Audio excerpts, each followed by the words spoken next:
আজ দেখাবো উপমা। সেই জন্য প্রথমে দেখুন পাউরুটিগুলো কীভাবে ছোটো ছোটো করে পিস করে নিয়েছি। এবার কড়াইয়ের মধ্যে এগুলো দিয়ে অল্প করে সামান্য নাড়াচাড়া করে তুলে নেব। কড়াইয়ের মধ্যে তেল দিয়ে দিয়েছি, তেল গরম হয়ে গেছে, সামান্য করে তেল দিয়েছি। এরপর এক এক করে এই পাউরুটিগুলোকে এর মধ্যে দিয়ে দিচ্ছি। নাড়াচাড়া করে অল্প ভেজে এরপরে এই পাউরুটিগুলোকে তুলে ফেলব। এরপরে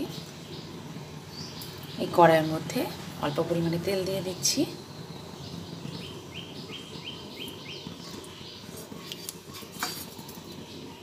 তেল দিয়ে দিলাম, এক এক করে এর মধ্যে একটা শুকনো লঙ্কা কেটে দিলাম। অল্প পরিমাণে সর্ষে দিয়ে দিলাম, কালো সর্ষে আর শুকনো লঙ্কা অল্প করে ভেজে নিচ্ছি। ভেজে নিতে নিতে এর মধ্যে কিছু টমেটো দিয়ে দিলাম।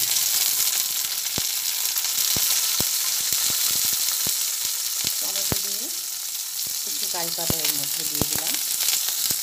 টমেটো কারি পাতা একসঙ্গে ভাজা হচ্ছে। ভাজা হতে হতে এর মধ্যে অল্প পরিমাণে নুন ছড়িয়ে দিলাম। নরম হয়ে এসেছে টমেটোটা, সেই সময় এর মধ্যে পাউরুটিগুলো দিয়ে দিলাম।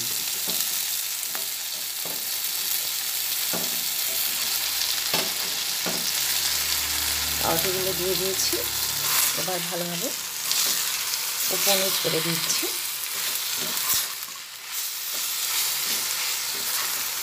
এইভাবে সকালের জলখাবারের জন্য আপনারা এটা তৈরি করে নিতে পারেন, খুবই ভালো লাগবে খেতে।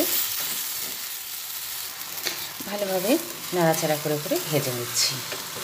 যদি আমার এই রেসিপিটা ভালো লাগে অবশ্যই আপনারা আমার পাশে থেকে আমার চ্যানেলটাকে সাবস্ক্রাইব করবেন। এটা হয়ে গেছে, এরপরে একটা পাত্রে তুলে নেব।